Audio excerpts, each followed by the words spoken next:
भैया राम राम नमस्कार। हमें तो चिंते हुई जो नाम है हमारा सचिन चौधरी।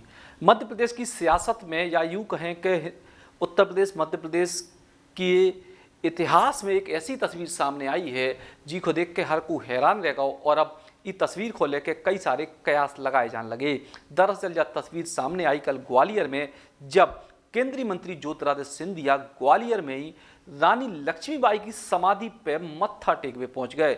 जी हाँ, वे ज्योतिरादित्य सिंधिया जिनके परिवार पे दाग है रानी लक्ष्मीबाई को साथ नहीं देवे को हिंदुस्तान के आज़ादी के आंदोलन में सन 1857 में, वे ज्योतिरादित्य सिंधिया जिनके परिवार पे दाग है कि उनके चलते रानी लक्ष्मीबाई की शहादत भई।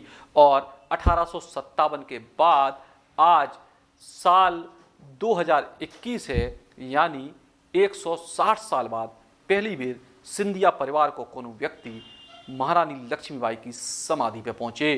तो आखिर के मायने का है जो समझ वो बेहद जरूरी है। दरअसल भारतीय जनता पार्टी में शामिल भए हैं ज्योतिरादित्य सिंधिया पिछले कछु महीना पहले या लगभग एक सवा साल पहले, और इसके बाद भी केंद्रीय मंत्री भी बनाए गए हैं। लेकिन ज्योतिरादित्य सिंधिया पे लगातार गद्दारी को दाग कांग्रेस पार्टी लगा रही है जब से उनने कांग्रेस पार्टी छोड़ी है। हालांकि जब वे कांग्रेस पार्टी में हते तब भारतीय जनता पार्टी के नेता इस तरह की बातें करते थे कि उनके परिवार पर गद्दारी को दाग है।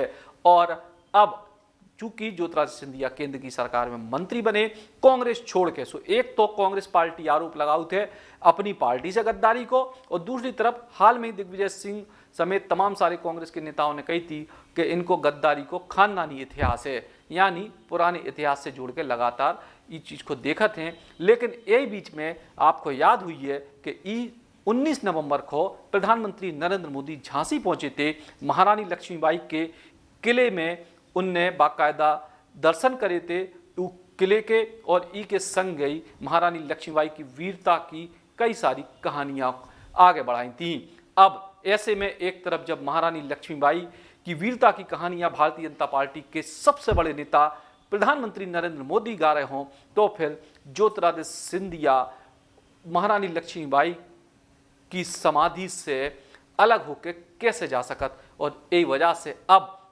ज्योतिरादित्य सिंधिया ने, यानी सिंधिया परिवार की तरफ से कोनो भी सदस्य ने 160 साल बाद महारानी लक्ष्मीबाई की समाधि पे माथा टेके है।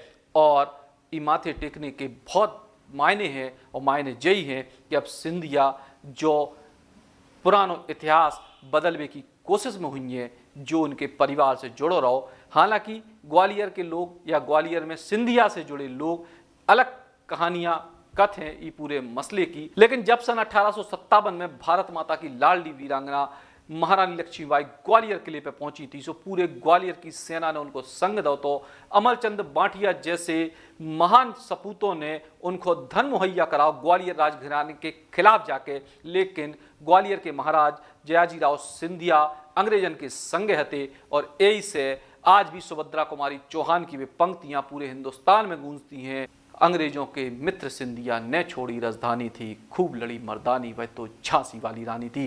यानी अंग्रेजों के मित्र होवे को ठप्पा सिंधिया परिवार पे तब से जो लगे सो वो अबे तक इतिहास में दर्ज भी है और कहानियों और किस्सों में भी है। सो अब ज्योतिरादित्य सिंधिया नए जमाने की राजनीति कर रहे हैं, नई पार्टी की राजनीति कर रहे हैं, अपने आप को सरलता की ओर ले जा रहे हैं। सो 1857 के जो बदनुमा दाग हैं पूरे इतिहास में ये परिवार पे, उनको भी धोबे की कोशिश में है। हालांकि राजनीति लंबी है, आरोप भी चलत रहते हैं, लेकिन वीरांगना महारानी लक्ष्मीबाई की समाधि पे मत्था टेकवे में कोनो बुराई है नहीं। या हर भारतवासी को जो करे चाहिए ज्योतिरादित्य सिंधिया ने करे है, सो में को बुराई माने नहीं चाहिए।